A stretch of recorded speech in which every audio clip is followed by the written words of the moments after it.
I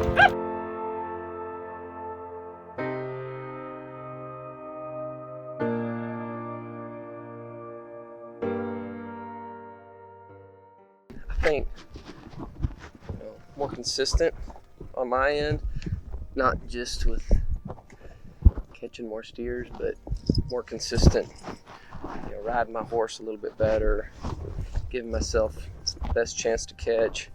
Still have a lot of work to do, but I just think my riding, probably first and foremost would be my riding, which translates to everybody will catch more if they're riding better shape, and I feel like I rode a little bit better shape than I had in the past, and Charlie did a good job. I mean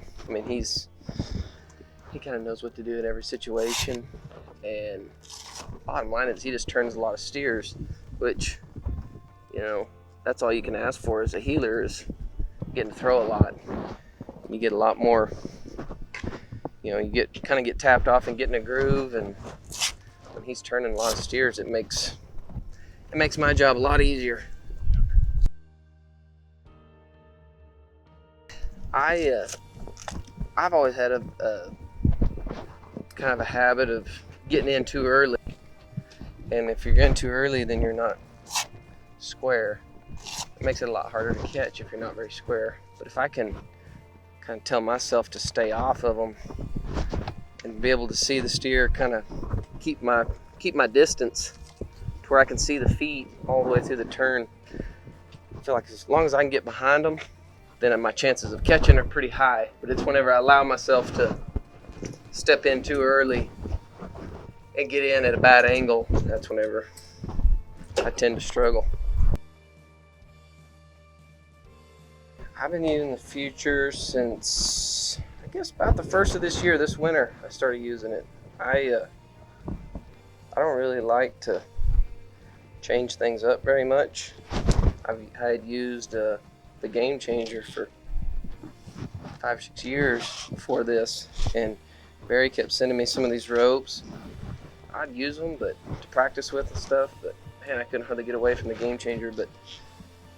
Or he would send me some cord ropes, but once he sent me these, shoot, it didn't take much convincing at all. They get good weight, good feel, medium hard with the -2 backswing, and shoot, I don't think you can beat this feel right here.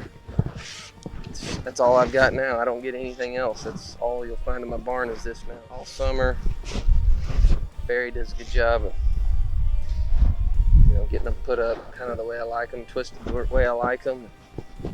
Shoot, that's all I use now. So I guess I've officially made the switch. Every one of mine is a medium hard.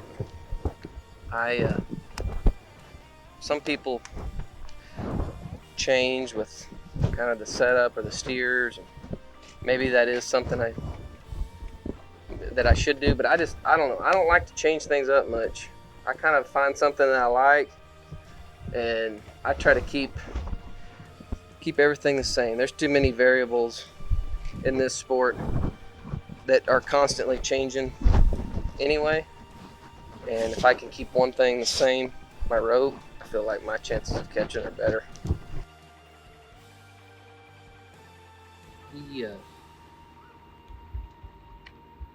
From day one, we've tried to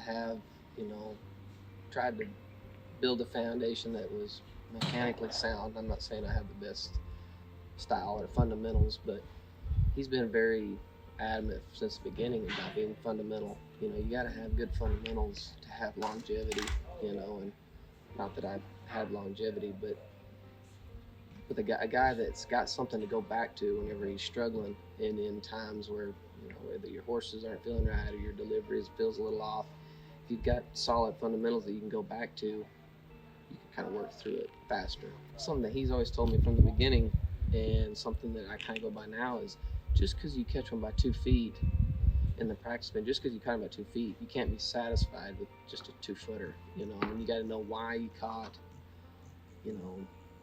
how your loop works, everything, to where if for some reason you get in a funk where things are happening and you're not catching, you can figure it out and sort it out. It's just, there's more to it than just catch them. And you can't be satisfied with just catching 20 of them in a row by 2 feet. You got to know why you're catching them by 2, why and how you're catching them by 2 feet. I mean, there's so many variables in team roping that it's impossible to, there's going to be times, situations present themselves where you're not going to, you're not going to be expecting it. You got to react, and you got to let your reactions take over. And if you've got fundamentals, a good foundation, that just gives you a better chance to catch. He every mile. Yeah, he sold his trailer right before the summer started, so he was with me every mile. Yep. I'll tell you what, that is one truth. He'll sleep in the back seat, I guarantee you. He may not be as ill-tempered as he was back then, but I guarantee he sleeps just as much, if not more, than he ever has. I buddied with him a couple times, and I did not remember him sleeping as much as he does now. I don't know how he does it. He was in the back seat. We drove to Rapid City the other day. He woke up 3 times to eat, and that was it. He'd eat, and 30 minutes later he'd be asleep, and he'd go for 5 or 6 hours till you stop somewhere. He'd be asked, "Hey, we gonna get some food somewhere?" "Yeah, I mean, it's about dinner time." We'd eat, right back to sleep. 16 hours up there. I bet he slept 13 of the 16 hours. Got there at 2 in the morning, went to bed, slept till the next morning. I was like, good gosh, I don't know how you do that.